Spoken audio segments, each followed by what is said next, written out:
Bonsoir ou bonjour chers amis téléspectateurs, heureuse de vous retrouver, encore plus parce qu'aujourd'hui je vous présente un invité très costaud. J'espère que vous allez l'apprécier. Je parle du plan intellectuel, de tout ce qu'il produit, de tout ce qu'il donne à sa communauté, de tout ce qu'il publie et puis de tout ce qu'il a aussi, qu'il y a de lui à écouter sur YouTube.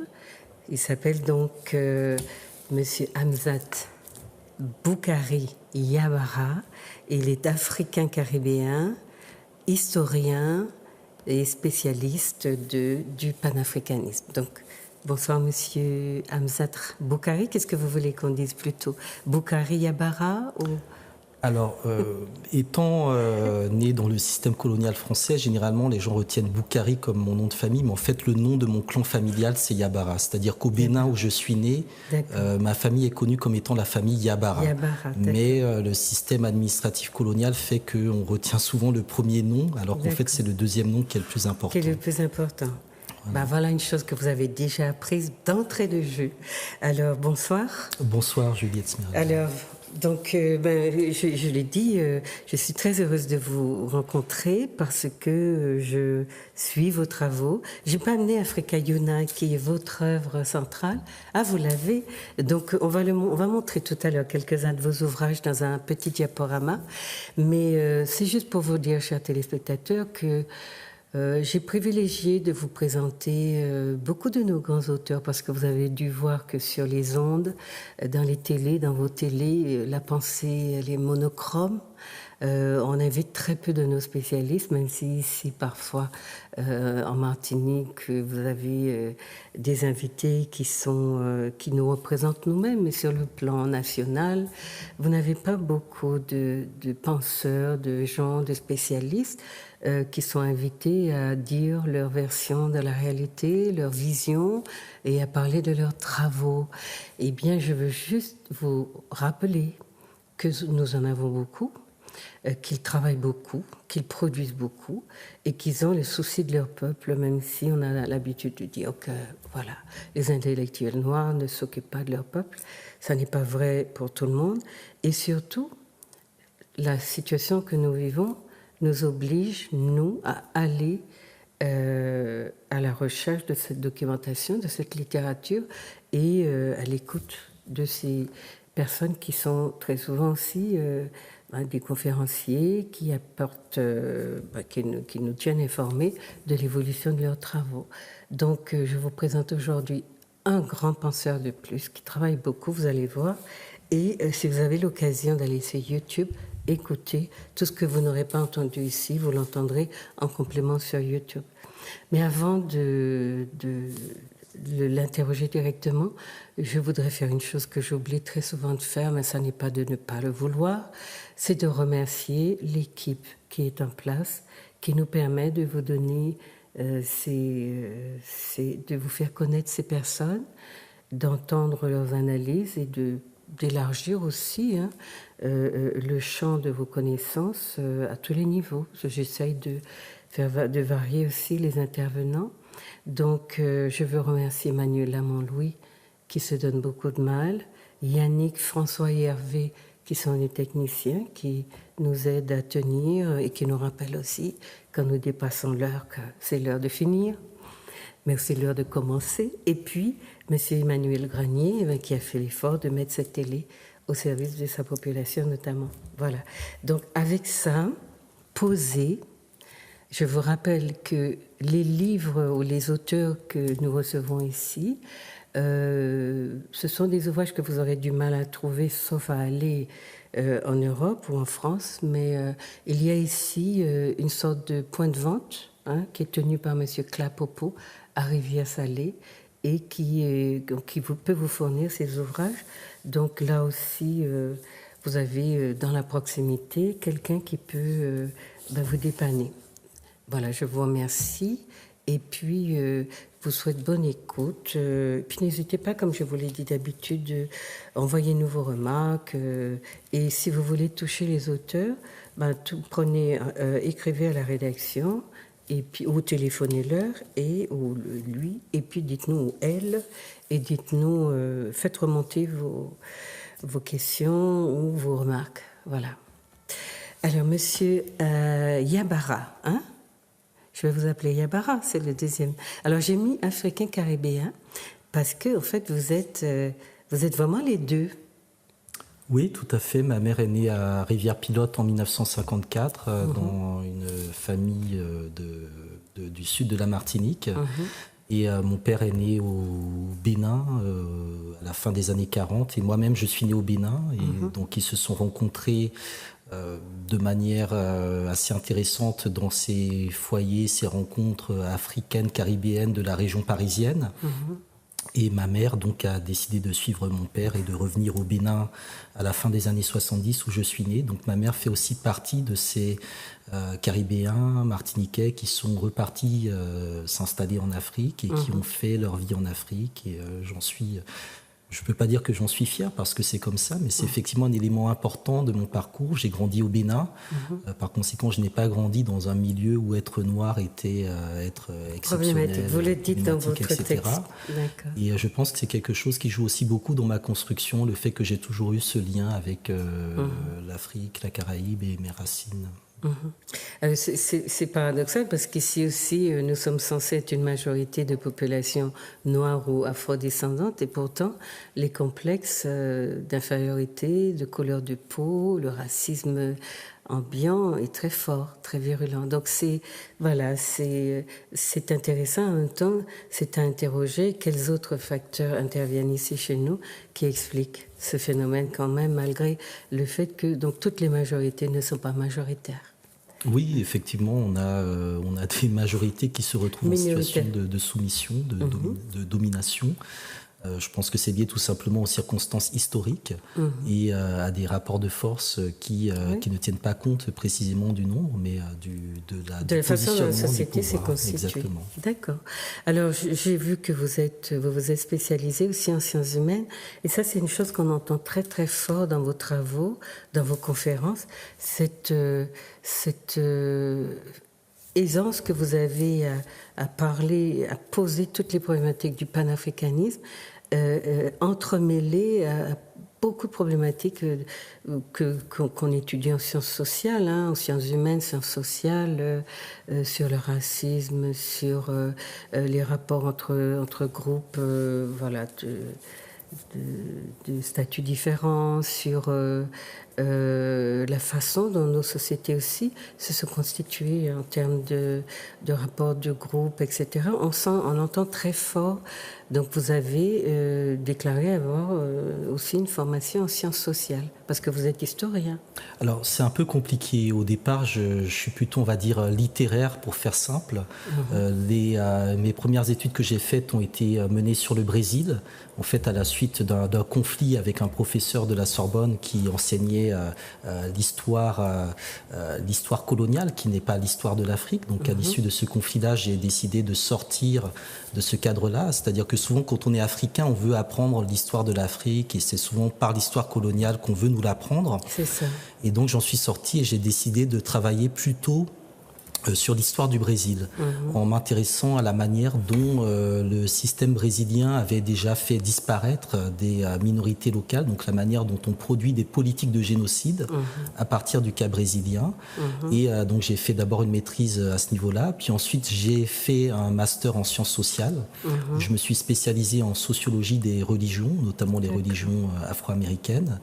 Et après ce master-là, j'ai décidé de faire une thèse en histoire, tout en ayant fait entre-temps également une licence en philosophie. Donc il y a effectivement toutes les disciplines que j'ai croisées, tout simplement parce que je ne m'inscris pas dans une case bien précise. Donc j'ai fait une thèse d'histoire sur Walter Rodney.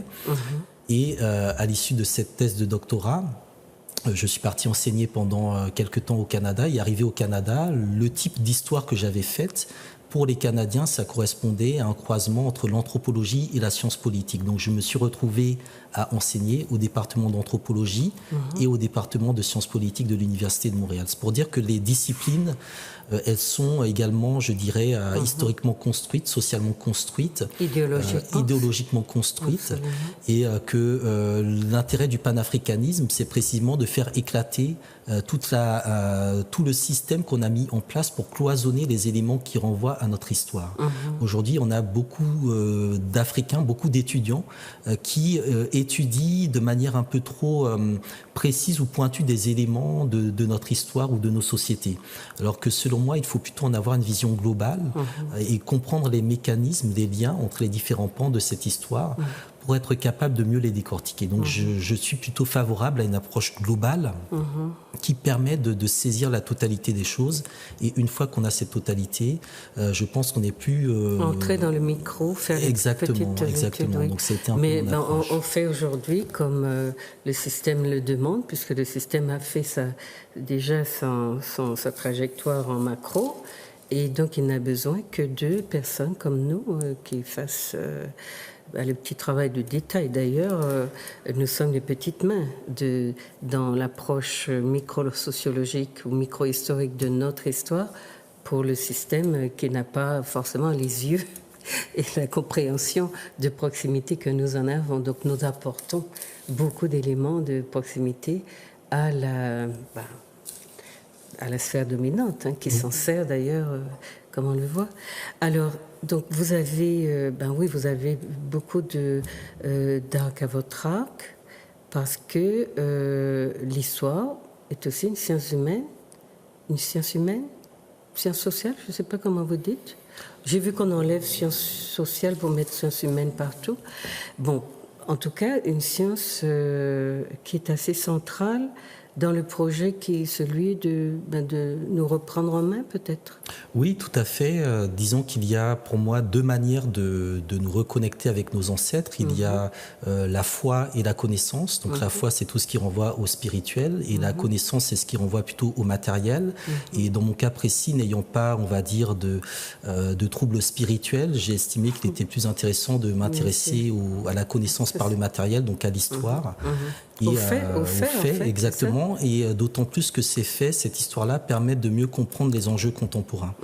Très souvent, nous avons une très bonne connaissance de l'histoire très ancienne, mais il me semble très important aujourd'hui, vu les défis auxquels nous sommes confrontés, d'avoir une connaissance, je dirais, plus concrète, contemporaine, directe des enjeux. Et c'est pour cela que j'ai estimé que l'histoire était, du fait de ses ramifications, histoire économique, histoire sociale, histoire culturelle, histoire intellectuelle, histoire militaire, histoire religieuse, la mieux à même justement d'écarter un certain nombre de couverts qui sont passés sur notre identité. Mais c'est intéressant de vous entendre dire ça, parce que moi j'ai un problème avec la façon dont beaucoup des nôtres partent dans le monde prêcher, j'allais dire prêcher, c'est vilain, mais parler de l'histoire de l'Afrique ancienne, antique, et font un peu l'impasse sur la réalité, le quotidien. Et beaucoup d'ailleurs de nos populations nous demandent si on était si prestigieux que ça, pourquoi on est dans cet état?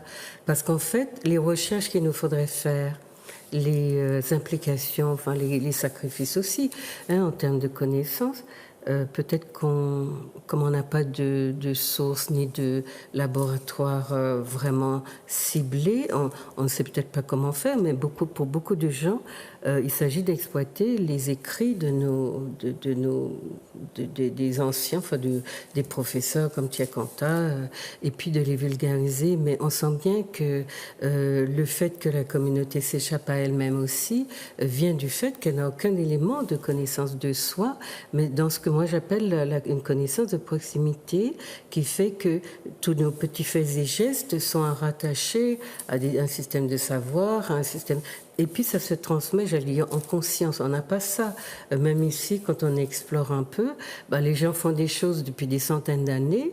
Et quand vous leur dites, mais ça c'est africain, ils tombent des nues, ils sont très étonnés, ils vous regardent de manière un peu soupçonneuse. Qu'est-ce que c'est que cette histoire? Est-ce qu'elle délire? Et ça, je trouve que si on avait des choses à faire en urgence, des décisions à prendre en urgence, il y aurait celle-là. Apprendre aux gens à se regarder dans la proximité, dans le quotidien, comme des êtres qui vivent avec des savoirs, sur des savoirs ou avec des savoirs africains. C'est-à-dire une culture, tout simplement, qui est la leur, qui fait qu'ils se rassemblent, ils cuisinent, ils font chaud, ils dansent comme ça, et des choses qu'on retrouve au quotidien, mais sur lesquelles on n'a mis aucun mot. Parce que quand vous allez dans certains quartiers à Paris, on a vraiment ce phénomène-là. Et que nous regardons les ghettos blancs de Martinique, en dehors du fait que, oui, c'est un ghetto volontaire, il y a à dire de là-dessus, mais on voit aussi que ils se mettent aussi ensemble parce que ils sont habitués à fonctionner ensemble. Et ça nous manque beaucoup. Alors, vous avez aussi privilégié donc l'histoire de l'Afrique et des Amériques que vous appelez noires, c'est-à-dire Caraïbes, Brésil en fait partie aussi d'une certaine façon, et vos recherches aussi sur les Noirs de Palestine et du Moyen-Orient. Ça, c'est intéressant aussi. Vous avez des publiés là-dessus, pas encore? Alors j'ai énormément d'enregistrements, d'entretiens et d'éléments sur cette histoire-là. C'est un travail à faire, c'est un travail qui demande beaucoup de temps et beaucoup d'énergie et qui me semble aussi fondamental parce que très souvent le regard est tourné vers l'espace atlantique alors que tout l'espace dit entre guillemets oriental est également largement impacté par la présence africaine, par des héritages africains. Et aussi on a de nouvelles diasporas qui se forment, qui vont aussi de plus en plus vers ces régions-là. Et je pense qu'il est important, vous l'avez souligné un peu auparavant, de faire une histoire qui remette en place les liens de continuité, la continuité sociale, la continuité historique. J'ai été souvent frappé de voir qu'il y a très peu de personnes dans nos communautés qui savent par exemple où sont enterrés leurs grands-parents ou leurs arrière-grands-parents. Très très peu. Et très souvent on remonte très très loin alors que l'histoire proche, l'histoire qui se transmet sur les dernières générations, elle se perd. Donc il y a, je pense, ce travail-là à faire. Et c'est un travail qui est souvent lié aux questions de circulation, de migration, au fait qu'on ne fait pas nécessairement racine et qu'on perd souvent les lieux sur lesquels on s'est installé. Donc c'est un peu cette reconstitution historique que je voulais faire par rapport à ces populations au Moyen-Orient et en Asie. Donc on aura des traces peut-être bientôt dont effectivement, et pour ce qui est des espaces des Amériques noires, comme on dit, c'est beaucoup plus lié à l'histoire classique du panafricanisme qui est né dans cette partie spécifique du monde. Oui, mais les composantes noires, je le disais il n'y a pas longtemps, les composantes noires d'Amérique centrale et d'Amérique du Sud nous ont été cachées très longtemps. Nous sommes dans une ignorance totale jusqu'à ce qu'il y a peut-être 4-5 ans, quelqu'un se soit vraiment impliqué à faire remonter ou à partager toutes les découvertes qu'il faisait sur le continent parce que il y avait des populations noires qui se révélaient à travers certaines activités. Et donc, on a énormément on fait d'ailleurs le total de la population noire de cette région, des Amériques noires, elle est à plus de 150 millions de personnes. Oui, tout à fait. Et on l'a ignoré, donc on croyait qu'il y avait que les Caribéens comme nous. On a ignoré qu'en Amérique centrale, il y avait de grosses composantes, qu'en Amérique du Sud, même en Colombie, au Venezuela, j'ai vu au moins 8 millions de personnes pour le Venezuela, de Noirs. Au Mexique, 8 millions de Noirs. Au Brésil, 70 millions. En Amérique, plus de 40 ou près de 50 millions, non, 45 millions. Autour de 45 millions, oui. Ce sont des chiffres mais qui vous donnent la chair de poule quand vous réfléchissez au fait que ces populations-là ne nous sont pas connues. Alors, dans le film qui a été réalisé par l'UNESCO, Route de l'esclave au pluriel, j'ai découvert aussi on a découvert qu'en Iran, alors ça c'est aussi Moyen-Orient, en Iran, En Inde. En Inde, on savait. De toute façon, les Dravidiens viennent du sud. Et puis, quand on va en Inde aussi, on voit toutes les composantes noires. Elles sont tellement dominées, écrasées, malmenées. Il y en a qui ont disparu. Il y a des tribus, quand on va un petit peu vers Coimbatore, quand on monte un peu dans les hauteurs, là où il y a les champs de thé, c'est des populations qui étaient vraiment dravidiennes, qui ont disparu. On ne trouve leurs traces que dans des tout petits musées. Vraiment, on sent bien qu'il y a un génocide qui est très ancien contre un peuple qui a occupé pratiquement toute la planète. Et on n'a pas l'air de s'en inquiéter plus que ça, parce que la planète, de manière progressive, elle change de configuration, et on répète au quotidien que l'Afrique est à l'origine de l'humanité, que ci, que ça. C'est comme pour l'histoire, nos ancêtres étaient prestigieux, c'était des pharaons. Mais on dirait que le gouffre qui nous sépare de cette histoire-là, tout ça, il est tellement gouffre justement que personne n'ose s'y aventurer. Alors la question c'est, regardez aussi, quand on regarde le film Route de l'esclave, on vous dit qu'il y a des Noirs partout dans le monde, mais ils sont tellement métissés que ils sont le produit des politiques qui sont menées sur place d'absorption de cette composante et de la faire disparaître. Donc on en est à ça. Et même ici, quand vous posez le problème, vous avez toute la société contre vous, parce qu'il ne faut surtout pas parler de race, n'est-ce pas? Il faut laisser faire, il faut ignorer que c'est une politique raciale qui est à l'œuvre, et puis regarder tout un groupe humain être décimé, disparaître. Donc voilà, de temps en temps, moi je dis que oui, c'est une problématique à laquelle je m'intéresse. Alors, vous avez écrit aussi, donc pas mal. Est-ce que, Yannick, on peut voir le petit diaporama? Voilà, Africa Unite. Alors, vous allez nous dire un petit mot, quelques mots sur chacun d'eux, parce que celui-là, je l'ai à la maison. Il est très, très, très costaud. Oui, Africa Unite, c'est une petite partie des différentes recherches que je n'ai pas mis dans ma thèse, que je voulais en faire un livre au départ. Au départ, j'étais peu ambitieux, je voulais faire un petit livre d'une centaine de pages. Et finalement, ça s'est transformé en quelque chose de beaucoup plus important, qui est une synthèse assez actualisée de l'histoire du panafricanisme. Très simple, des chapitres relativement courts qui se livrent assez facilement, avec des références, des données. Pour moi, c'est vraiment un livre de culture générale. C'est plus un livre de culture générale que d'histoire. Ce qui va nous intéresser, c'est justement comment la Caraïbe est impliquée dans le mouvement Exactement, et j'ai tenu aussi effectivement à souligner le rôle de la Caraïbe et de l'Amérique du Sud dans le panafricanisme, parce que très souvent, on pense que c'est juste les États-Unis, alors que c'est beaucoup plus large. D'accord. On peut voir les autres titres. Voilà. Donc, ça c'est Nkrumah. Le livre de recueil de textes de Nkrumah, donc j'ai dû relire l'intégralité des livres de Nkrumah, qui a été le premier chef d'État du Ghana, donc le premier président à mener un pays à l'indépendance, panafricaniste. Et c'est très intéressant parce que ça a montré à quel point Nkrumah a énormément écrit. C'est-à-dire qu'à l'époque, nous avions des hommes d'État qui écrivaient beaucoup, qui pensaient beaucoup, qui théorisaient beaucoup et qui agissaient en même temps. Et aujourd'hui, nous n'avons plus du tout cela. Nous avons soit des intellectuels qui écrivent beaucoup et qui n'agissent pas, soit des politiciens qui font la politique mais qui n'écrivent pas. Et pas celles qui servent à leur peuple le plus souvent. Exactement. Et donc là, il y a un recueil des textes qui me semblent les plus importants sur l'œuvre de Nkrumah, notamment une partie du discours qu'il a fait lors de la création de l'OUA à Addis Abeba, et aussi des positions qu'il a eues sur la crise du Congo, en sachant que Nkrumah a écrit un livre qui s'appelle Challenge of the Congo, et qu'il a montré qu'en tant qu'Africain, on ne devait pas s'intéresser uniquement à l'histoire de son pays d'origine, mais à l'histoire de toute l'Afrique. C'est le Ghana, son pays. Le Ghana, effectivement.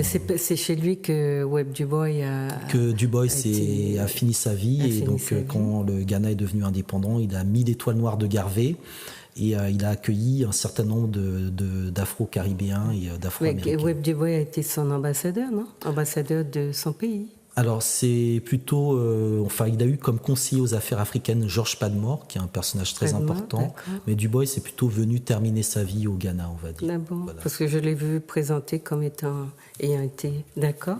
On continue, Yannick, merci. Il y a Voilà, Donc, Mali. oui, Mali, donc là c'est l'histoire d'un pays qui est très important d'un point de vue géostratégique. On se souvient que dans les fondements économiques et culturels d'un État fédéral d'Afrique noire, Cheikh Anta Diop disait qu'il fallait faire particulièrement attention au sous-sol du Mali en termes de prospection des richesses. Et on le voit aujourd'hui avec la guerre qui est menée dans ce pays, avec le rôle de la France et des différentes puissances impérialistes dans ce pays, qui pour moi est aussi dans la lignée de ces grands empires, sociétés africaines antécoloniales qui avaient montré qu'on pouvait déjà faire du panafricanisme à cette époque-là en fédérant des populations dans des empires. Mais que la France utilise actuellement comme base arrière. Comme base arrière, effectivement, puisque c'est un pays qui est éminemment stratégique du fait de sa partie nord notamment. Enfin, voilà, Mali et Sénégal aussi. Hein. D'accord. On continue. Nigeria. Le Nigeria, donc c'est le pays numéro 1. Un Africain sur 6 vient du Nigeria. Et dans les influences qu'on a dans la diaspora, les influences Yoruba, Igbo, Haoussa sont très importantes. Tout ce qu'on appelle de manière relativement prosaïque le vaudou, donc c'est-à-dire le panthéon Yoruba, vient également en grande partie de cette société-là, de cette histoire-là. Donc il s'agissait de faire un état des lieux assez synthétique du Nigeria, son histoire, son économie, sa société, sa politique, sa culture. Et vous dites que la France a des visées, de grosses visées là-dessus sur ce pays? Oui, bien évidemment, puisque le Nigeria est totalement entouré de pays anciennement colonies françaises. Le Nigeria n'utilise pas le franc CFA, donc c'est un pays qui a sa souveraineté, qui pèse beaucoup plus que l'ensemble des colonies, enfin des anciennes colonies qui l'entourent. Et qui représente une puissance africaine, et on sait que l'émergence d'une quelconque puissance africaine n'est pas appréciée au regard de la préservation des intérêts français. Donc c'est le pays le plus peuplé et le Brésil après. Oui, exactement. Le Brésil qui est la diaspora, comme on le sait, en Amérique du Sud, est le pays où on a la deuxième plus importante population noire dans le monde en termes d'État. D'accord. Donc, Nigeria, vous en avez encore un autre, il me semble. Hein? Oui. Alors celui-ci, voilà. C'est le dernier qui vient de sortir. Donc c'est une partie de ma thèse de doctorat sur Walter Rodney, un historien de la Guyana, qui lui-même se considérait comme africain en disant que le fait d'être martiniquais, guyanais, etc., en fait, c'est juste la conséquence historique du fait que notre ancêtre a été déporté, s'est retrouvé dans telle ou telle partie des Amériques. Alors qu'en réalité, il faut que nous nous rattachions au tunnel structurant de l'Afrique. Et il a écrit un certain nombre d'ouvrages. Il a joué un rôle très important dans les révoltes de 68 en Jamaïque, les Rodney Riots. Et il a aussi écrit un livre fondamental, How Europe Underdeveloped Africa, qui raconte comment l'Europe a se développé l'Afrique. Et surtout comment l'Afrique a perdu le pouvoir. Parce que je pense que c'est le chaînon manquant entre ceux qui s'intéressent à l'histoire très ancienne et l'histoire contemporaine. C'est de comprendre comment nous avons perdu le pouvoir. Comment cela se fait que nous ayons été soumis. Qu'est-ce qui s'est passé précisément? Et pourquoi ça continue? Ça continue? Parce qu'on comprend de plus en plus, mais on a de moins en moins, on dirait, d'énergie pour... Exactement. Alors, ce livre-là, malheureusement, il me semble qu'il n'est pas traduit en français. Hein? Il y a une traduction, et l'Europe sous-développe pas l'Afrique, qui est très difficile à trouver, qui doit exister peut-être en format numérique, mais effectivement, pour moi, c'est une figure essentielle du panafricanisme. Et c'est un vrai militant. C'est un livre qu'on devrait tous avoir. Alors, il a été assassiné? Il a été assassiné en 1980 par une technologie qui, à l'époque, était maîtrisée par quelques pays, comme les États-Unis, Israël, la France et la Grande-Bretagne, et son assassin présumé a été exfiltré en Guyane française, qui, comme par hasard, n'avait pas d'accord d'extradition avec la Guyana. Et donc, dans le cadre de mes recherches, j'ai essayé de reconstituer tout ce qu'il y avait autour de son assassinat, donc consulter le rapport d'autopsie du médecin légiste, en constatant que le médecin légiste était quelqu'un qui avait déjà l'habitude de faire de faux rapports d'autopsie pour les victimes notamment de l'IRA, donc c'était quelqu'un qui était lié à cette cause-là. Et également le fait que la France, à laquelle on avait demandé de collaborer dans l'enquête sur l'assassinat de Rodney, a refusé d'extrader le suspect principal sous prétexte que la Guyana appliquait la peine de mort et que du coup la France... Mais était au service de quelle puissance, cette personne qui a tué? Probablement les États-Unis et le régime en place, hein, parce que Rodney défendait des positions anticapitalistes qui gênaient beaucoup le pouvoir en place. Il a été assassiné au retour d'une invitation de Robert Mugabe. Il était parti au Zimbabwe. Mugabe lui a proposé de prendre la direction du département d'histoire de l'université d'Harare. On est juste au moment de l'indépendance. L'indépendance en avril, Rodney y va en juin.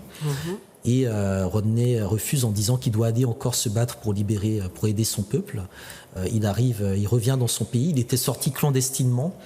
Et le président de la Guyana de l'époque n'a pas apprécié tout l'aura et le prestige que Rodney a eu lors de son déplacement au Zimbabwe. Le fait que tous les mouvements de libération ont tenu à le saluer, puisque c'était quelqu'un qui, lorsqu'il écrivait des articles, l'argent qu'il recevait de l'éditeur, il l'utilisait pour acheter des armes. C'est vraiment quelqu'un qui utilisait le savoir pour vraiment appuyer le combat, qui donnait des cours d'histoire sur les lieux de travail des populations, c'est-à-dire qu'il donnait des cours sur l'histoire économique dans les usines sucrières de la Guyana. Il expliquait les antagonismes entre les Africains et les Indiens de la Guyana, puisqu'on est dans un contexte... Oui, il a écrit un ouvrage là-dessus. Exactement, une histoire de la classe ouvrière de la... India, Guyana. Non. Guyana, enfin c'est un nom comme ça. Exactement, donc c'est tous ces éléments-là aussi qui m'intéressent, le fait qu'il ait aussi écrit en Swahili. Donc quand j'ai fait les recherches en Tanzanie, à Dar es Salaam, j'ai vraiment vu le poids qu'il a eu sur un certain nombre d'intellectuels. Et il a été aussi le premier à introduire l'histoire de la diaspora dans les universités africaines. C'est-à-dire que quand j'étudie son courrier, je vois des lettres d'étudiants martiniquais et guadeloupéens qui demandent à Rodney de le prendre comme étudiant en Tanzanie pour apprendre l'histoire de la Martinique. Donc lui le faisait déjà et c'est lui qui avait vraiment été pionnier à ce niveau-là. C'est son charisme aussi qui faisait peur. On l'a taxé de très grand intellectuel et de révolutionnaire.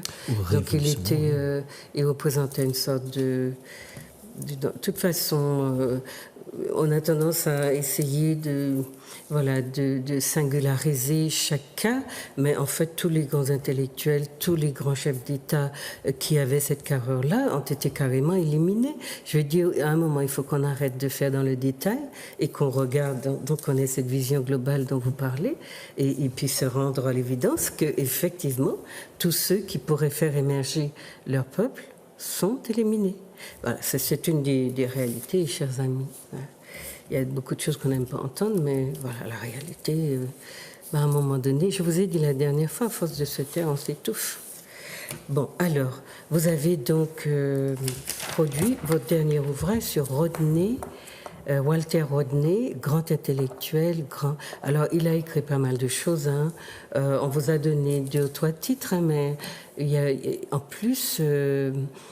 j'ai vu qu'il est très enseigné à la Jamaïque et on étudie ces livres sous forme de textes qui sont vraiment des études de textes. C'est-à-dire que la base même de beaucoup d'enseignements, c'est ce qu'il a écrit. C'est quelqu'un de très intéressant qui était donc guyanais de la Guyane anglaise, enfin anglophone, je ne sais pas comment dire. D'accord ? Voilà, on a fait un petit tour. Est-ce qu'on a parlé de tous vos ouvrages ou vous en avez d'autres qu'on a oubliés un peu ? Alors, il y a des ouvrages collectifs dans lesquels j'ai écrit, mais bon, Comme celui-ci. Comme celui-ci, effectivement. Je ne sais pas si on voit. Ben, c'est de celui-ci, enfin, un article qu'il a publié dans ce livre de Leonora Miano qui s'appelle « Marianne et le garçon noir ». Qu'on va vous parler plus en détail. Et le texte qu'il a donc écrit s'intitule « Pour des lendemains noirs d'éclat de soleil ». Donc, il va nous en dire un petit peu plus tout à l'heure. Alors, moi, comme c'est Monsieur Yabara est spécialiste du panafricanisme, à mon avis, avant qu'on entre dans son texte, dans ce livre-là, je vous conseille de le lire. Je l'ai demandé aussi aux étudiants qui l'ont beaucoup apprécié.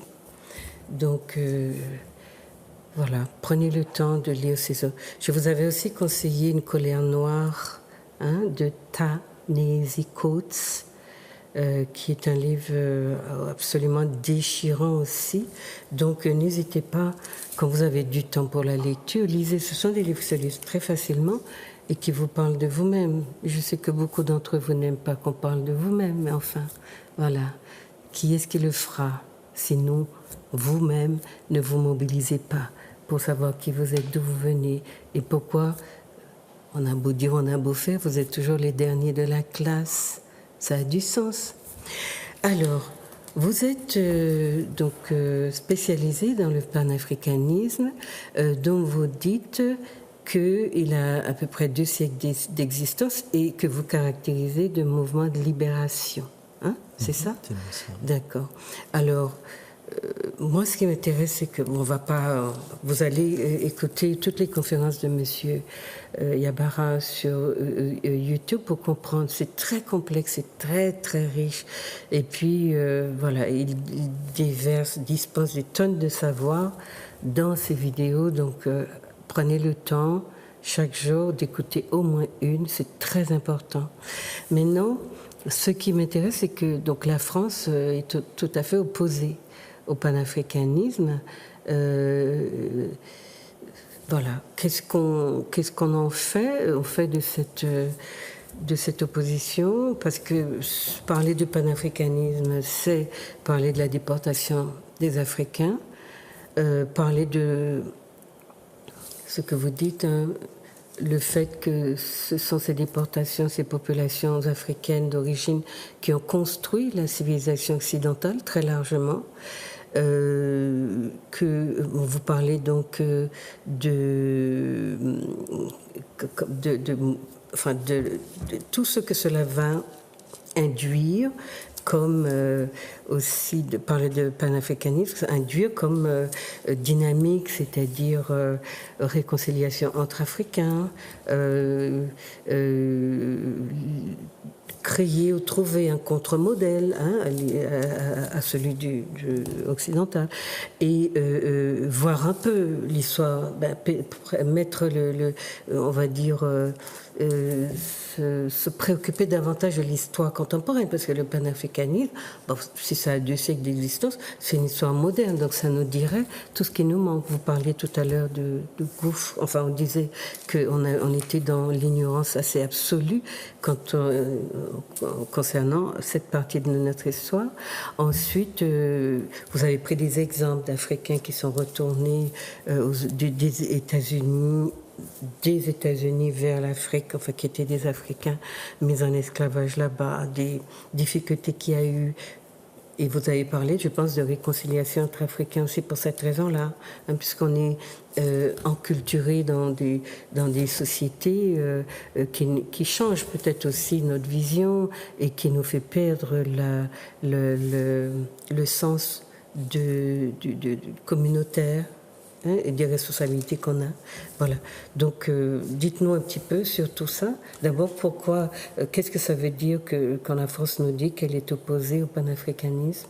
La France est opposée au panafricanisme tout simplement parce que le panafricanisme est né au moment de la plus grande défaite historique de la France, qui est l'indépendance d'Haïti, donc la première république noire, donc la défaite de l'armée de Napoléon, qui est à l'époque l'armée la plus puissante au monde, qui remportait victoire sur victoire en Europe, qui déversait des armes et des bombes un peu partout dans le monde. Donc on a, je dirais, un moment de naissance du panafricanisme qui est fondamentalement contraire à ce qui fait précisément la France, c'est-à-dire l'héritage napoléonien, code civil, etc. Également la grande armée, celle de Napoléon. Donc on peut tout à fait comprendre que pour la France, qui construit sa puissance sur, on va dire, des représentations et des symboles, le fait que l'on enseignerait qu'un mouvement de libération est né de sa plus grande défaite historique pose problème. Si demain, nous commençons à enseigner à tous les enfants en Afrique les circonstances de naissance du panafricanisme, ils sauront que leurs ancêtres, qui n'avaient pas d'armes aussi sophistiquées que les Français, ont battu l'armée française. Et que par conséquent, ça ne sert à rien de demander l'intervention de l'armée française, ça ne sert à rien de se dire qu'on se met sous la protection d'une armée, que nos ancêtres ont été capables de battre. Et je vois un parallèle entre cette guerre d'indépendance qui a été menée par Dessalines et la guerre du Vietnam.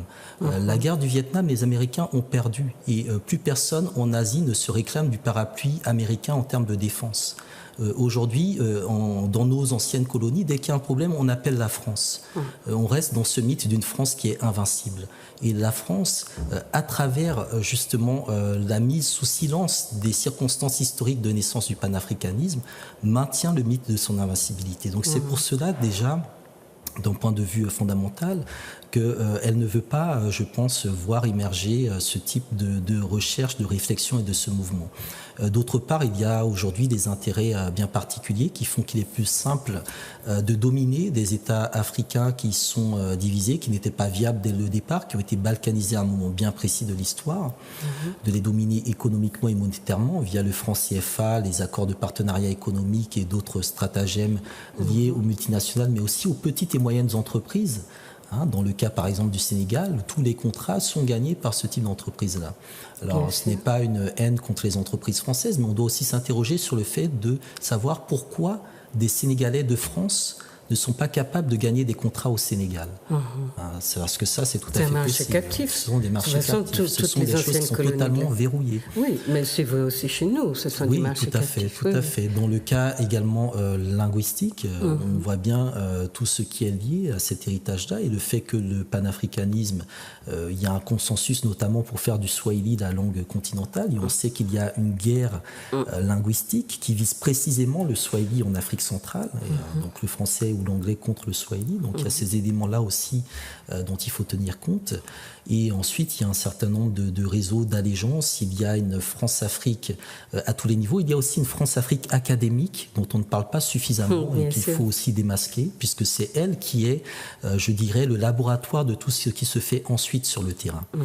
Ce sont des étudiants auxquels on va donner des bourses pour étudier tel ou tel sujet. Quand vous les interrogez, ils ne savent pas pourquoi ils viennent étudier tel ou tel aspect de l'Afrique. On leur a dit qu'on leur donnait une bourse pour aller le faire, ils vont le faire.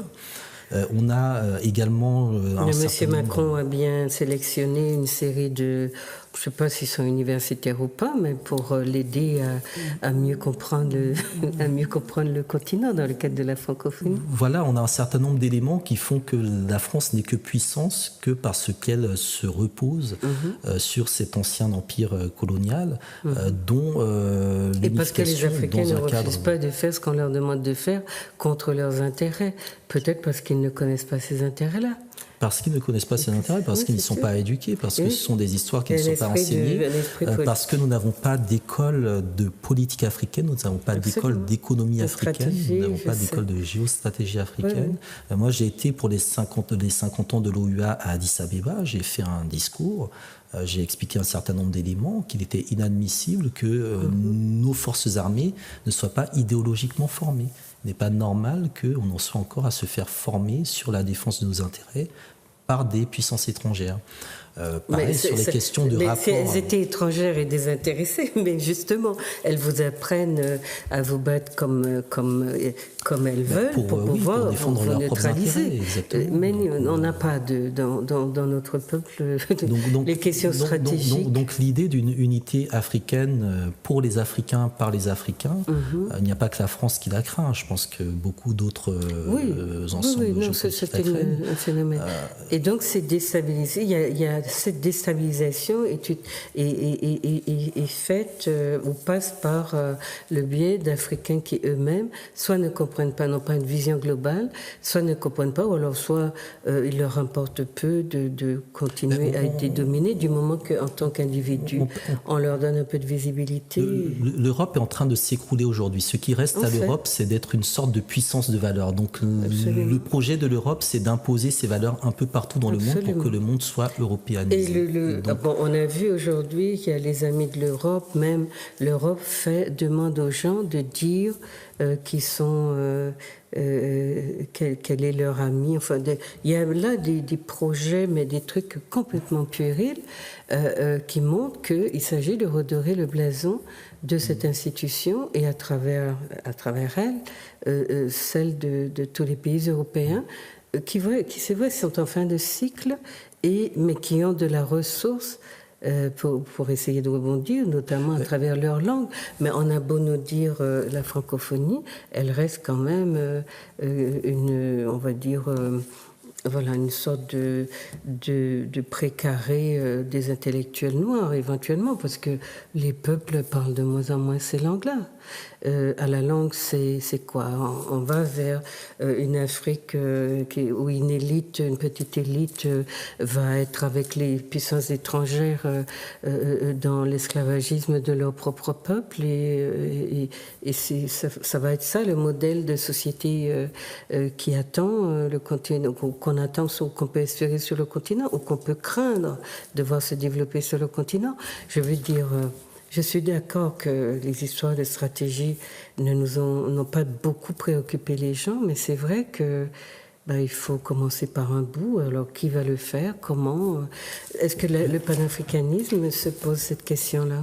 Écoutez, dans mon cas, moi je suis aussi militant politique. J'ai une organisation politique, on est établi dans un certain nombre de pays, on a des objectifs politiques précis en termes de prise de pouvoir et autres. Donc on ne fait pas que parler, on agit, on réfléchit, on observe et on se forme, parce qu'on a surtout besoin de personnes formées à ces choses-là. Et très souvent, nous préférons déléguer aux autres, nous déléguons le travail aux autres, alors que c'est à nous-mêmes de faire le travail. Donc déjà, je pense qu'il y a ce premier aspect-là. Ensuite, il faut remettre de l'idéologie dans tout ça. Aujourd'hui, nous sommes perdus du point de vue des valeurs et du point de vue de l'absence d'idéologie. C'est pas nouveau. Fanon le disait déjà il y a 60 ans, il disait que le plus grand danger qui guette l'Afrique, c'est l'absence d'idéologie, c'est-à-dire ce vide dans lequel n'importe quoi peut rentrer. Et l'intérêt du panafricanisme, c'est d'être porteur d'idéologie, dans lesquelles on peut retrouver effectivement des ramifications, dans lesquelles on peut retrouver aussi des figures de référence, parce que ce qui nous manque aussi, ce sont des références politiques, historiques, culturelles et autres, des modèles de réussite, des défaites et des échecs dont nous devons également tirer des leçons, parce que nous avons peut-être trop tendance à nous focaliser sur la gloire et ne pas se focaliser suffisamment sur ceux qui sont tombés et qui se sont relevés. Je pense que cette notion de capacité à se relever, nous la trouvons précisément dans l'histoire de la diaspora. Ceux qui ont été déshumanisés, négrifiés et qui ont été capables de se relever. C'est précisément ça qui est l'intérêt du panafricanisme. Mais est-ce que le fait que autant de personnages importants, penseurs, charismatiques, ait été tué comme ça. D'abord, ça n'est jamais théorisé en tant que tel. On a toujours un tel, machin est tombé, un tel est tombé, un tel est tombé. Et on en fait une histoire totalement atomisée. Et je pense que ça empêche les Africains, les Afro-descendants, ou les Kamites, ce qu'on appelle en général les Kamites, d'avoir une vision et de comprendre en fait, parce que beaucoup des nôtres vivent comme s'ils étaient tout le monde, comme s'ils étaient n'importe qui. Et l'idée que, un peu comme le peuple juif a dit à un moment donné, je suis persécuté, je dois me préserver, je dois ci, je dois ça, on a l'impression que chez les Noirs, ce phénomène-là n'a pas d'enracinement et qu'ils ne comprennent pas du tout la réalité dans laquelle ils baignent au quotidien. Et même le fait d'évoquer tous ceux des grands personnages noirs qui ont été tués, ça ne suffit pas, on dirait, pour que, à un moment ou à un autre, dans la conscience, eh bien, ça se capitalise pour donner l'idée, comme dans un flash, mais voilà l'état dans lequel nous sommes, ou voilà ce qui nous arrive. Ou oui, nous sommes bien victimes de quelque chose. Et ce quelque chose-là, imaginez-vous, quand vous parliez de Sankara, vous disiez, imaginez-vous ce que Sankara a fait au Burkina Faso. Si Sankara avait un État aussi riche que le Congo, ce qu'il aurait pu en faire, vous montrer que, voilà, il y avait des personnes puissantes qui savaient gérer, qui avaient une vision, qui aurait pu, mais qu'on a fait tomber très tôt. et qui n'ont pas pu produire, offrir à l'Afrique des perspectives qu'on lui reproche aujourd'hui très hypocritement et très malhonnêtement de ne pas avoir. Donc on est bien conscient de ça. Mais la question aujourd'hui, c'est même pas... Parce que je vois le travail colossal que vous abattez et le fait que vos théories ne sont pas assez connues. Et donc je vous remercie d'être là, mais je crois qu'il y a quelque chose qui nous manque dans la proximité, c'est-à-dire que, voyez, ce genre d'émission, les gens les regardent un peu partout et disent « Ah, on apprend sur nous-mêmes. » C'est-à-dire que la jeune génération d'Africains, même parfois plus, ne sait rien d'elle. Et tout ce qu'on pourrait lui donner servira parce qu'elle se découvre à travers même des petites choses aussi insignifiantes qu'une émission télé comme ça. Mais voilà, on sent que... Alors, on ne sait pas par quel canal, parce que il y a les 8 volumes de l'histoire de l'Afrique, l'histoire générale de l'Afrique, qui ne sont pas utilisés sur le continent. Et alors, qu'est-ce qui manque? Qu'est-ce qui ne va pas? Comment, vous, au niveau du panafricanisme, du mouvement, vous envisagez de faire que ces enseignements soient dispensés? Il faut une politique d'éducation. Je pense que si le panafricanisme n'est pas enseigné dans les écoles, dans les... Mais vous n'avez pas les clés pour entrer. Alors cet ouvrage, Africa Unite, j'ai essayé de le faire entrer dans le programme national d'un pays africain. J'ai rencontré une très haute personnalité qui m'a donné éventuellement des possibilités avant que je ne comprenne qu'il l'utilisait pour des enjeux électoralistes. Donc aujourd'hui, ce qu'il faut faire tout simplement, c'est s'engager sur ce terrain politique avec précisément l'objectif de faire en sorte que le panafricanisme soit enseigné dans les établissements. Donc c'est une lutte politique qu'il faut mener. Je pense que si demain la France décide d'enseigner pendant, 10 ans l'histoire de la royauté, dans 15 ans, on aura des candidats aux élections présidentielles qui seront des monarchistes ou des royalistes, parce que c'est ça qu'on aura enseigné aux élèves. Donc c'est aussi cela qu'il faut être capable de faire, décoloniser l'histoire. Il faut avoir accès. Nous, à mon niveau, je suis vraiment engagé sur des questions de lutte politique. Et nous visons un certain nombre de territoires avec la Ligue panafricaine Umoja. Et si nous les remportons, c'est évident que dans ces lieux-là, l'histoire qui sera enseignée sera différente. Les lieux peuvent être des municipalités, peuvent être des régions, peuvent être des pays, mais en tout cas, il faut commencer par ce travail-là. Aujourd'hui, nous le faisons effectivement de manière un peu atomisée, dispersée, informelle. Nous bénéficions de toute la technologie qui nous permet de nous former chacun dans son coin, mais il y a la nécessité d'avoir vraiment une base programmatique commune dans laquelle nous pouvons nous reconnaître les uns les autres.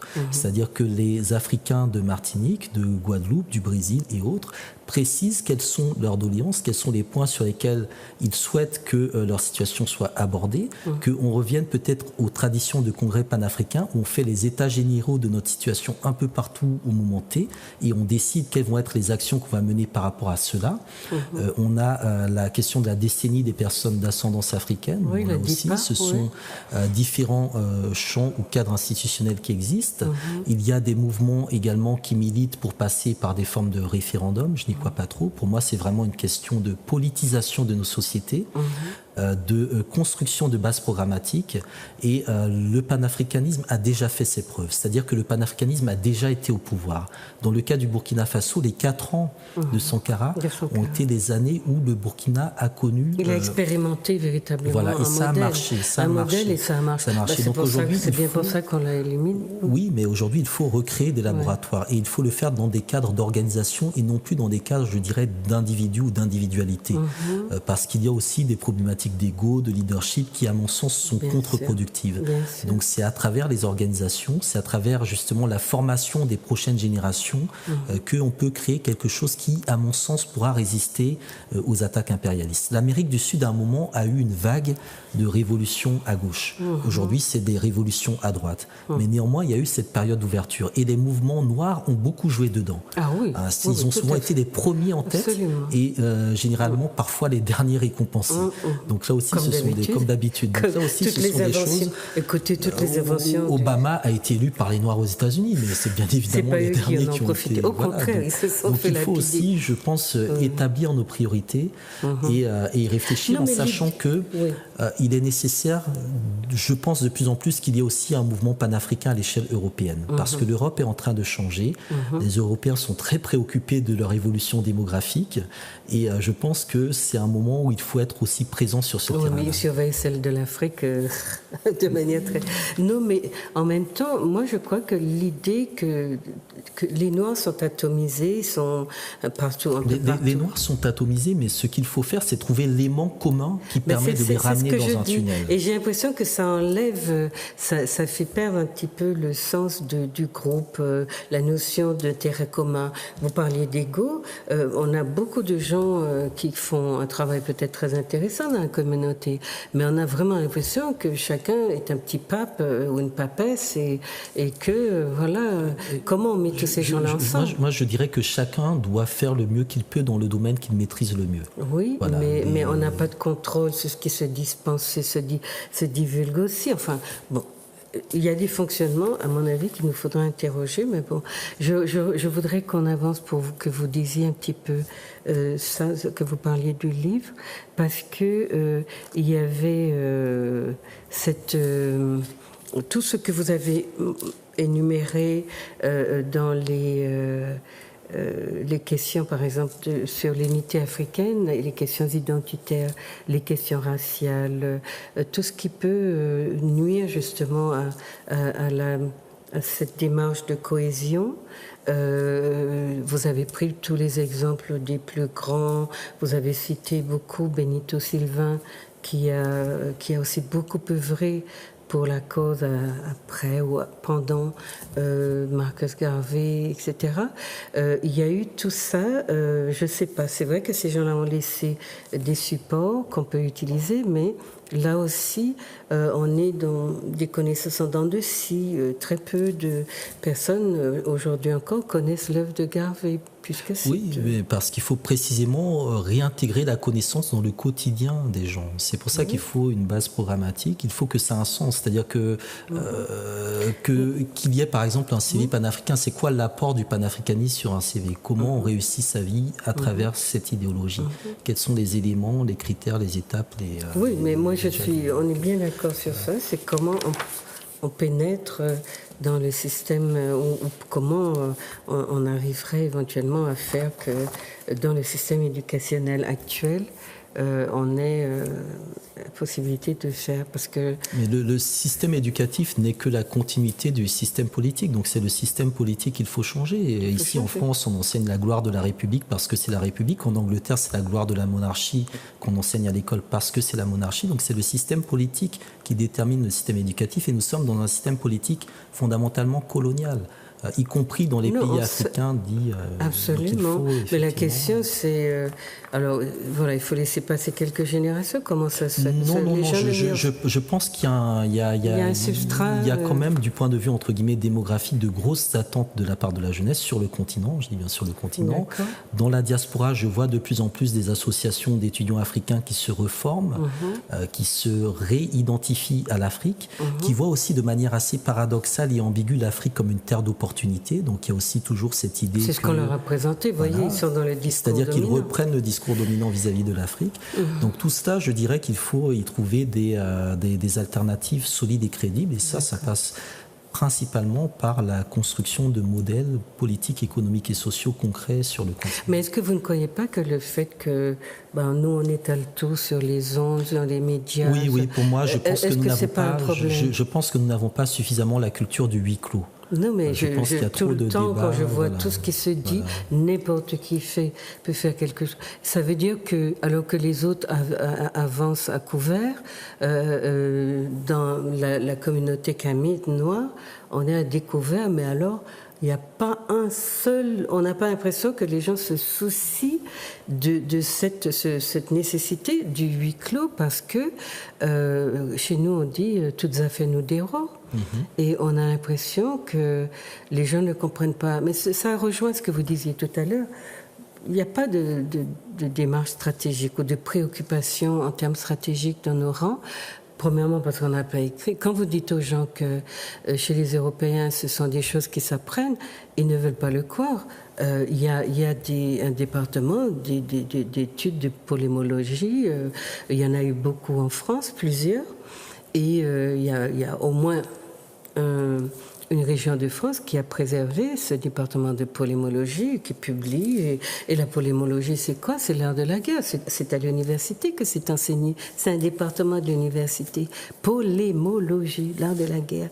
Et quand vous dites aux gens que les gens ne sont pas avec nous comme ils le sont par hasard, on ne vous a pas étudié, on n'a pas essayé de savoir qui vous êtes, comment vous pensez, on ne vous envoie pas des prêtres de tout acabit parce que on décide qu'on veut du bien à votre âme. Enfin, vous savez bien que la religion a toujours été l'arme du conquérant et pourtant, plus on avance, plus vous foncez dans ces espèces de miroirs aux alouettes qu'on vous tend. Et l'objectif visé, c'est bien sûr de vous déconnecter de la réalité et de laisser les autres s'emparer de vos pays, de vos ressources. Parce que, excusez-moi, pendant que vous êtes à prier, etc., vos ressources disparaissent. Et vous dites, oui, le peuple noir, les Noirs sont les plus malheureux, les plus en échec social, les plus en échec scolaire, naturellement. Le programme scolaire n'est pas fait pour les aider à se connaître. Enfin, voyez, être victime, ne pas le savoir, ou faire comme si, et puis quand on vous parle, vous mettre en colère, vous fâcher, parce qu'on ne parle pas de pas de problème de race, on est en République une et indivisible, bien entendu. Bon, alors on dit parfois on a ce qu'on mérite, mais dans notre cas, dans le cas de notre peuple, c'est très souvent l'ignorance. Quand on essaye de l'éclairer, au lieu d'essayer de comprendre pourquoi on est là à se décarcasser, à lui dire de faire ci, ça, eh bien, il s'en prend à nous. Voilà. Voyez, c'est pas une histoire facile. C'est pour cela qu'il faut aller sur YouTube et regarder, écouter les conférences de monsieur Yabara, parce que vous apprendrez beaucoup et peut-être que vous comprendrez un peu le monde dans lequel vous êtes, parce que vous ne pouvez pas continuer à vivre avec le nez dans la guidon et sans comprendre le monde dans lequel vous vivez. Le monde, il n'avance pas par hasard comme il avance là. Il y a des projets, il y a des puissances. Les riches ne deviennent pas plus riches par hasard. Les pauvres ne deviennent pas plus pauvres par hasard. Il y a un projet, il y a des gens derrière. Voilà. Enfin, des choses qu'on a envie de vous dire, pour vous dire que oui, il faut qu'on se bouge. Voilà. Alors maintenant, nous allons, si vous voulez bien, parler de votre article qui s'appelle « Pour des lendemains noirs d'éclat de soleil ». Alors c'est un article qui est dans un livre qui s'appelle « Marianne et le garçon noir » de Leonora Miano. J'ai eu envie de connaître cet ouvrage parce qu'il me semble qu'effectivement, l'une des causes de l'échec, des échecs, des difficultés de notre peuple sont le fait que l'homme noir est en grande difficulté dans la civilisation occidentale, chez les Blancs. Vous disiez aussi à travers un livre de Gunnar Myrdal que lui-même, en tant que blanc, il a bien vu que les rênes sont tenues par les blancs et que ce sont eux qui disent au noir jusqu'où il peut aller. Et donc, du coup, l'homme noir est aussi un instrument tenu en laisse par le pouvoir blanc. Et du coup, toutes les sociétés patriarcalistes, c'est essentiellement ce qu'on a, même si on parle du matriarcat en Afrique, il y a longtemps que les religions, enfin les invasions arabes ont aussi beaucoup transformé ce matriarcat. Donc, il ne faut pas non plus se faire d'illusions. Le patriarcat domine le monde. Et voilà que nos hommes, enfin les hommes noirs, sont ceux-là qu'on a neutralisés, qui sont les seuls à ne pas pouvoir servir leur communauté. Donc ce livre m'a beaucoup interrogée, d'autant qu'il est écrit par une femme qui comprend, à mon avis, ce qui se joue et qui interroge. Donc ce sont des garçons noirs, des hommes noirs qui parlent, qui racontent les difficultés qu'ils ont à vivre dans la société française, leur professionnalisme, leur expérience, etc. Alors, est-ce que vous voulez nous dire pourquoi vous avez accepté de participer à ce projet ? Alors, j'avais rencontré Leonora Miano à Lomé, au Togo. On avait organisé un événement là-bas en janvier 2017. et où j'ai fait une intervention précisément sur les femmes dans le panafricanisme. À l'issue de cela, il a tenu à ce qu'on garde le contact et 2-3 mois après m'a envoyé un message en me demandant si ça m'intéressait d'écrire dans cet ouvrage collectif, en m'expliquant en quoi ça consistait par rapport à Théo, l'affaire Théo, Adama Traoré, une réflexion sur la situation de l'homme noir, du garçon noir en France. Et elle m'a expliqué qu'elle cherchait des hommes noirs qui ne sont pas forcément les plus visibles, mais dont elle pense qu'ils ont des choses importantes et intéressantes à dire et qui surtout savent écrire assez rapidement parce qu'il y avait un délai assez court de production de l'ouvrage. Donc j'ai accepté. Elle m'a ensuite envoyé de la documentation sur la thématique du corps, mais je trouvais ça trop académique, intellectualisant, trop sociologique. Et j'ai préféré faire un texte, on va dire, plus personnel, en sachant que c'est toujours difficile d'écrire dans un ouvrage collectif parce qu'on ne sait pas trop ce que les autres vont écrire.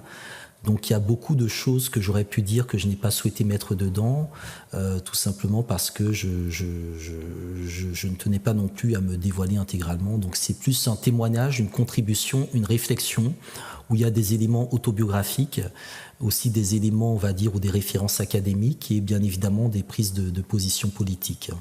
Oui. Vous dites par exemple, vous ne dévoilez pas beaucoup qui vous êtes, mais vous nous en dites autant, assez pour qu'on se dise que vous êtes presque un enfant bumidum, qui est un peu dans cette période où la jeunesse s'en allait. Mais vous dites surtout, je suis d'une famille non française sans être totalement africaine. Oui, tout à fait. Alors, ma mère est venue en Europe, France, oui. pas tout à fait dans le cadre du Bumidum. C'est j'ai une compris. situation de retraite, on va dire. Elle est venue avec ses 6 frères et sœurs. Au milieu des années 60. Ensuite, j'ai une famille martiniquaise qui est très particulière. J'ai des oncles qui paraissent un peu chinois, tout ça. Donc il y a vraiment le côté, on va dire, métissage du point de vue des origines, même si c'est une famille noire. Quand je dis que je ne suis pas totalement africain ou d'une famille non française, pas totalement africaine, je fais plus référence au fait qu'après la famille, c'est ce qu'on se construit également comme représentation, c'est également ce qu'on se construit comme affinité, et également la manière dont on fait de l'identité ou pas l'élément structurant de son environnement familial. Moi, j'ai plus une conception, on va dire, politique de la famille. J'ai également une conception qui est assez, je dirais, engagée de la notion de famille et en même temps, je dirais, personnel. Je suis quelqu'un qui est en soi très réservé, très autonome, à la fois très proche et très distant. Et en fait, dans mon comportement, je ne reflète pas forcément le stéréotype qu'on a de l'Africain. J'ai une famille africaine qui n'est pas forcément dans le stéréotype qu'on a de la famille africaine. C'est un peu tous ces éléments-là, en fait, qui font que, voilà, quand on pense à la famille africaine, on pense à la famille très nombreuse, envahissante, etc. Tout ça. Enfin, il y a vraiment des clichés autour de ce qu'on entend par famille africaine. Et c'est dans ce sens-là que je dis que je ne suis pas une famille cliché. D'accord.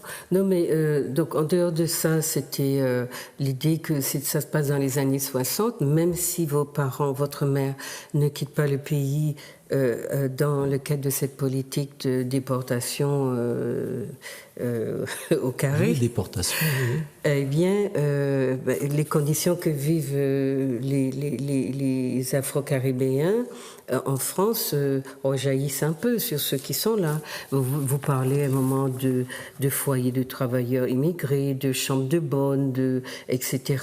Donc, ce qui m'a intéressé, c'est votre regard sur la France. France, vous utilisez les mots colonial, pieuvre, tentaculaire. Vous parlez de diaspora coloniale qui font qu'on fait se rencontrer vos parents, qui ont fait que vos parents se sont rencontrés, parce qu'ils n'étaient même pas une diaspora tout court, ils étaient une diaspora coloniale, le Bénin étant donc aussi colonie française, vous voyez. Donc il y avait presque des petites fatalités que ces personnes se rencontrent aussi dans un cadre qui allait être celui de la métropole, qui rappelle la colonie, qu'il y a eu des colonies. Alors, donc, il y a ça sur la vision. Vous avez beaucoup vous faites s'entrechoquer les mots et les identités qui sont faites et défaites au gré du projet du dominant, esclavage colonial, postcolonial, à caractère racial, agression à sens unique, flux migratoire, parents, moi je mettais le contexte de Midom, années 60-70, c'est un peu... Et puis, transfert de population, exil, cale des bateaux négriers, vous rappelez un peu. Et vous parlez, puisqu'elle avait un projet sur le corps noir, vous parlez de briques de corps noir encastrés, qui rappellent que, voilà, ces pays-là sont construits aussi sur le sang des ancêtres africains. Et puis, l'idée d'une continuité historique du drame de la déportation, de l'exploitation du peuple noir, des ports, les villes noires, où on trouve les prolétaires africains, et qui font qu'on a un sentiment de continuité et l'idée qu'on serait dans une situation post-coloniale n'arrive pas à dire ça, à parler d'une réalité qui serait, parce qu'en fait, la réalité coloniale est toujours la plus forte et la plus violente. Oui, la réalité coloniale est toujours la plus forte et la plus violente. Je pense que le corps noir, de toute manière, a toujours été, assimilé au profit. Là aussi, c'est assez intéressant parce que dans ces comparaisons-là, souvent, on assimile le juif à l'argent, mais en fait, le seul corps qui a été assimilé à de l'argent, du bien meuble de l'objet, c'est le corps noir. Un noir qui se balade, en fait, c'est de l'argent qui se balade. Il faut le rattraper, le remettre en esclavage parce qu'il représente de l'argent. C'est de l'argent, de l'argent, de l'argent. Donc, on a aussi ça dans notre représentation. Donc, il faut tenir compte. C'est un capital pour ceux qui ont compris. On a été le capital qui a fait ce monde-là. Oui, mais le code noir, je veux dire, ceux qui l'ont inventé ensuite. Bon, alors, vous dites l'homme noir a du mal à dépasser le statut de... Enfin, moi, à partir de ce que vous mettez en exergue, il a du mal à dépasser le statut de main-d'œuvre dans la plantation, puisque vous parliez du modèle économique. Toute sa vie a été circonscrite autour de la plantation. Et donc, vous dites, il y a des métiers dans le système actuel vers lesquels les hommes noirs sont orientés de manière non naturelle. Et comme s'ils ne pouvaient pas sortir du statut d'héritier dont parle Bourdieu. Quand Bourdieu parle des héritiers, on a l'impression que c'est le plus beau cadeau que la civilisation occidentale ait fait aux Noirs, celui de l'enfermer dans une continuité qui s'étale sur des siècles et qui fait que l'héritage, là, pour le coup, il n'est vraiment pas, il n'est pas dilapidé, quoi. Il est... Ça, c'est une chose que vous avez ressentie ou que dont vos parents vous en En fait, pendant plusieurs années, j'ai aussi travaillé dans le système éducatif français, donc j'ai vu comment se faisaient les processus d'orientation. Moi-même, quand je suis arrivé en France, une année au niveau du lycée, on m'a mis dans la classe la plus faible, en estimant que venant d'Afrique, étant noir, je devais aller dans une classe de voie de garage. Donc il y a toujours eu ce type de politique. Puis on le voit également dans les incitations. Qui c'est qu'on incite le plus à aller à l'armée ? C'est un certain type de jeunesse auquel précisément on dénie toute forme de patriotisme. Donc c'est aussi ça des paradoxes, c'est-à-dire qu'on estime que ce ne sont pas des Français, mais quand il s'agit d'aller à la guerre, on les prend en français. Moi, je ne suis français que parce que ma mère est martiniquaise. Et je ne suis français que parce que ma mère, à l'époque où mes 18 ans arrivaient, a vu que j'étais convoqué à la journée d'appel de préparation à la défense et que, en même temps, ma nationalité française n'était pas acquise. Et elle s'est dit, mais qui sont ces gens-là qui sont prêts à t'envoyer à la guerre et à te refuser la nationalité ? Et donc, il faut que tu te détermines. Donc, c'est elle qui a envoyé le document qui fait que j'ai encore aujourd'hui la nationalité française en tant que martiniquaise. Sinon, je n'aurais que la nationalité béninoise.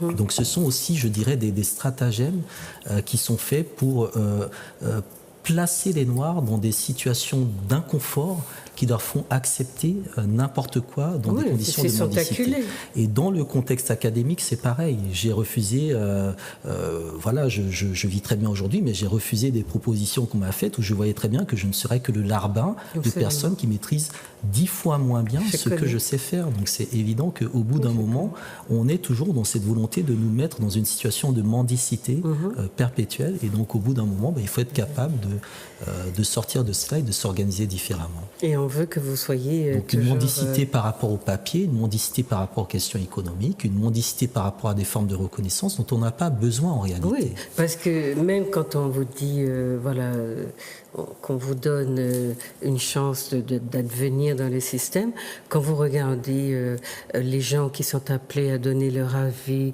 sur la vie politique, les spécialistes qui sont appelés, on est étonné. Pourtant, dans les universités françaises ou bien dans d'autres structures, il y a beaucoup de Noirs qui servent de caution, peut-être probablement pour cette raison-là.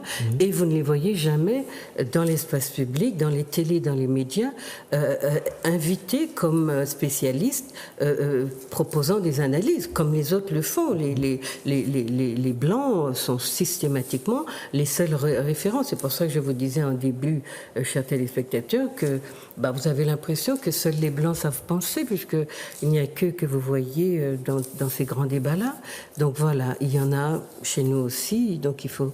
Alors, ce que vous disiez qui m'intéressait, c'est... Alors, comme le temps passe vite, c'était l'idée de conscience historique, parce que c'est vrai, vous avez dit, je suis noire en toute normalité, parce que j'ai pas grandi dans un milieu où peut-être que le groupe des Noirs, comme en France, était minoritaire ou bien était stigmatisé, mais on a vu que c'est ambigu, que ça peut être dans le cas des Antillais, par exemple, qui sont majoritaires et pourtant ils ont des postures de dominés, ils ont des complexes d'infériorité, ils se décapent la peau, ils se défrisent les cheveux, ils sont pas bien et ils ont comme modèle, ils sont agrippés, littéralement agrippés à un modèle euro, le Codem, etc.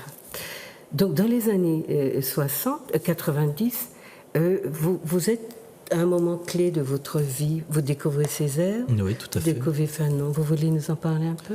Je découvre Césaire l'année où il était au programme. Il est enlevé parce que ma sœur devait l'étudier. Donc elle laisse le livre traîner un jour et je le prends, je le lis et immédiatement ça me parle énormément. Je vais voir dans le dictionnaire qui est cet homme-là. Je vois déjà qu'il est dans le dictionnaire, donc je me dis un noir qui est dans le dictionnaire, tiens, c'est intéressant. Je vois qu'il n'est pas mort à l'époque, donc puisque voilà. Et là, je commence à relire un peu, enfin à découvrir l'intégralité de l'œuvre et ça me marque énormément. Après, je découvre Fanon, donc j'ai découvert Césaire d'abord, puis Fanon ensuite. J'ai été moins marqué, je dirais, par Fanon. Je trouvais que Césaire était plus construit. Il y avait, en termes de rhétorique, quelque chose de beaucoup plus puissant, vraiment. Et c'est également l'époque où le rap aussi apparaît. Voilà, c'est les années d'adolescence, les années de révolte, de rébellion, etc. Mais vous parlez d'une conscience, vous percevez la violence politique. Je perçois la violence politique du monde dans lequel on est. À travers l'œuvre de Césaire, puisque ces années-là, 94-95, correspondent à des années très dures en Afrique. On a des guerres, on a le génocide Tutsi au Rwanda, on a un certain nombre d'éléments qui font aussi que dans mon environnement naturel, les choses changent. J'ai des nouveaux camarades qui arrivent du Rwanda, qui fuient le génocide.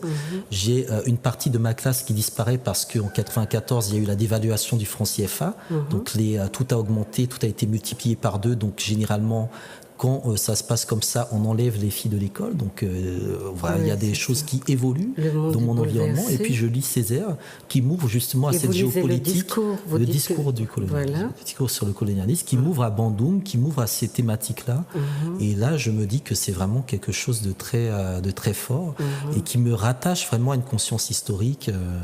Une conscience historique, conscience de la violence et poétique aussi. Et puis, ce que ça peut être qu'être victime rebelle. Puisque vous avez utilisé à un moment donné, vous avez cité tous ces gens qui après Fanon, Malcolm X, etc., Ta-Nehisi Coates, Ralph Ellison, Harold Griffith, donc qui est un blanc qui etc. Mais tous ces gens qui témoignent en fait de la difficulté pour un corps noir et en général d'un homme noir, parce que on n'a pas encore abordé les problématiques de la femme noire, mais l'homme noir en tant que tel est véritablement celui contre lequel les politiques très ciblées sont dirigées, d'abord pour séparer l'homme et la femme. Et vous parlez à un moment de la compétition entre hommes noirs et femmes noires qui m'intéresse beaucoup parce que nous sommes en train de nous demander pourquoi on explose ou on implose autant, pourquoi hommes-femmes noirs n'arrivent pas à s'entendre, pourquoi une grosse partie de notre jeunesse épouse des femmes d'ailleurs. Et souvent d'ailleurs des femmes du groupe dominant, il y a vraiment des questions à se poser. Donc il y a tous ces gens que vous voyez tomber, ces corps noirs qui sont troués, qui sont tués, enfin ils sont tués comme Malcolm X, comme etc. On a l'impression que voilà, ils sont percés, c'est des corps ou bien des corps entassés dans les charniers, comme vous le disiez pour Rwanda. Hein? Le corps noir a toujours été... Et vous parliez tout à l'heure du fait qu'il est encastré, ou que c'est son sang qui a permis les constructions. Même il était boyé dans les usines. Oui. C'est le matériel du monde actuel, le corps noir. D'une certaine manière, c'est le combustible qui a donné ce monde-là aujourd'hui, à travers le travail, à travers le sang, à travers le sacrifice. Quand on pense à ces corps noirs embriqués, on se dit qu'il suffirait d'en enlever un pour que tout s'écroule.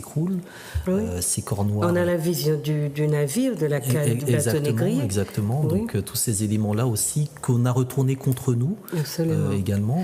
Donc, alors on se demande est-ce qu'on comprend que quand on dit que le noir n'a rien apporté à la civilisation, est-ce qu'on peut se rendre compte que la civilisation est construite justement sur sa chair, sur son sang, sur son travail gratuit pendant des siècles, sur la spoliation des matières premières de l'Afrique actuellement, et sur le mensonge qui perdure, hein?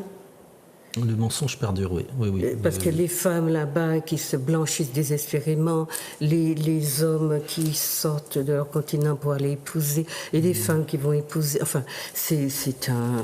Voilà. On dit, c'est une forme de génocide mental aussi qui est assez réussie. Alors, est-ce qu'on a... C'est de la maladie. Est-ce qu'on a de l'espoir? Il y a de la maladie mentale, mais en même temps, lorsqu'on abreuve un groupe de population par un certain nombre de poisons divers et variés, notamment par les canaux médiatiques, on ne peut que constater le résultat du poison. Ça veut dire qu'on n'est pas maître de notre destinée, ni de notre peuple, ni des idées. Parce que les Européens, c'est les Européens qui leur ont produit le système d'idées à partir duquel ils pensent, ils réfléchissent, ils établissent des liens. Ça veut dire que tout le système de pensée à partir duquel la majorité du peuple noir pense, réfléchit et se positionne dans le monde n'est pas produit par lui. C'est-à-dire qu'il faut opérer un retrait, c'est-à-dire qu'à partir d'un moment, il faut sortir de ce désir de reconnaissance par l'autre qui implique d'accepter de se diluer dans les valeurs, les paradigmes de l'autre et se recentrer sur les nôtres ou reconstruire les nôtres pour déterminer qu'est-ce qui est pertinent en termes de canon esthétique, en termes de réflexion intellectuelle, en termes de développement économique. Est-ce qu'il s'agit de faire pareil que les autres, mais différemment, juste sous le soleil, etc. Ou est-ce qu'il s'agit de repenser totalement le rapport relationnel, le rapport économique, le rapport social? Et je pense qu'on est plus dans cette seconde optique de recherche d'alternatives en sachant que, entre guillemets, on ne pourra pas sauver tout le monde. Il y a des personnes qui sont définitivement perdues. Donc l'objectif aujourd'hui, c'est de créer les conditions pour que ceux qui veulent s'en sortir puissent avoir des espaces de survie. C'est pour ça qu'à un moment, je parle vraiment de la notion de quilombo. On doit vraiment recréer des espaces de sécurité dans lesquels on peut être nous-mêmes et vivre selon nos propres... Oui, mais on a aussi détruit les quilombos, mais enfin... Bon, ce qu'il faut, effectivement, c'est envisager des stratégies pour... de conquête de certains espaces. Ce qui m'a intéressé pour les garder. Ce qui m'a intéressé dans Césaire, c'est précisément l'esprit de conquête, l'esprit de construction, de conquête, bâtir quelque chose de différent. Un pas après un pas. Voilà, oui, mais ça urge. Oui, ça urge, mais ça urge parce que nous ne sommes pas suffisamment nombreux à faire le travail. Je pense qu'aujourd'hui, il y a un besoin de massification et de densification de personnes pour faire ce travail-là. Et c'est tout l'intérêt précisément de faire des ouvrages qui rencontrent les gens individuellement et ça crée de la communauté parce qu'à partir de la production intellectuelle, on crée du sens communautaire. Qui a lu tel ou tel ouvrage, on se reconnaît à travers nos lectures. Oui. On se reconnaît à travers nos cadres de homogénéiser la pensée. Exactement. Il y a quelque chose de cet ordre-là à faire. Alors, on n'a pas essayé d'être trop pessimiste, mais vous voyez que bien sûr qu'il y a des gens qui ne nous veulent pas du bien, mais nous sommes sous l'emprise de leur volonté de nous écarter de tout. Vous parliez de la confiscation de l'histoire des Noirs et de leur droit à la citoyenneté. C'est bien laisser penser que nous sommes des citoyens et en même temps garder le contrôle, nous empêcher d'exister ou empêcher une grande partie de notre peuple d'exister en tant que tel, c'est-à-dire d'exercer ses droits de citoyen et de considérer qu'il a la liberté d'évoluer, d'aller, venir comme tous les autres. Il y a des peuples dont on dit qu'ils sont victimes de violences ou de ci, de ça, mais tous les jours dans le monde, il y a des Noirs qui sont tués parce qu'ils sont tués et personne n'en parle. En Afrique, au Congo, il me semble qu'on a dépassé 6 millions de morts. Personne n'en parle parce que ce sont des Noirs. Alors c'est au peuple noir concerné de se sentir responsable, d'abord de reprendre son image en main, de décider aussi. Qu'est-ce que vous diriez dans le cadre panafricaniste pour rebooster l'énergie? Tout simplement, il faut s'organiser. Il faut s'organiser. On a des énergies qui sont dispersées. Il faut les réunir d'une certaine manière, se donner des objectifs, être capable de mettre des échelons différents. C'est-à-dire qu'on a des personnes qui se découragent très vite. Il faut leur donner des objectifs qui sont relativement simples, directs et accessibles. Ceux qui ont un peu plus d'endurance, des objectifs un peu plus élevés, et ceux qui tiendront jusqu'au bout, c'est à eux de guider les autres, d'une certaine manière, d'être le fil conducteur, d'être le sillon qui permet aux autres de se mettre, je dirais, au diapason. Donc c'est une question d'orchestration, une question d'organisation. De connaissances. Aujourd'hui, nous produisons de plus en plus, donc c'est aux uns et aux autres je ne dirais pas de chercher cette connaissance-là, mais c'est aussi à nous de l'apporter, de la vulgariser sous différents supports, sous différentes méthodes, de former également des personnes à prendre la parole, à analyser ces différents enjeux-là, parce qu'on n'est pas suffisamment nombreux justement pour être présents partout.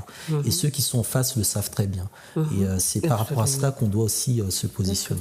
Sur la question enfin, parce qu'il faut terminer, ça clignote, chers téléspectateurs, c'est déjà fini. Qu'est-ce qu'on pourrait... On a un gros malaise. Est-ce qu'on peut comprendre que c'est une construction homme-femme, c'est difficile qu'on s'entende, qu'on crée, parce que sans cohésion, ça sera aussi difficile, parce que l'éducation à donner aux enfants sont le devoir des parents. Alors si on a du mal, si beaucoup des enfants ont des parents étrangers, quelle culture on transmet aussi? C'est compliqué. Oui, c'est compliqué. Je pense que la base, tout simplement, c'est déjà d'être d'excellents parents. Ce que j'ai constaté en Afrique, notamment dans tous nos pays qui sont parfois ravagés, c'est que les personnes qui ne croient plus en la dimension citoyenne retrouvent de la force dans la nécessité d'être des parents excellents. Donc après, c'est à chacun, par rapport aux circonstances dans lesquelles il est, de déterminer qu'est-ce que c'est qu'être un parent excellent.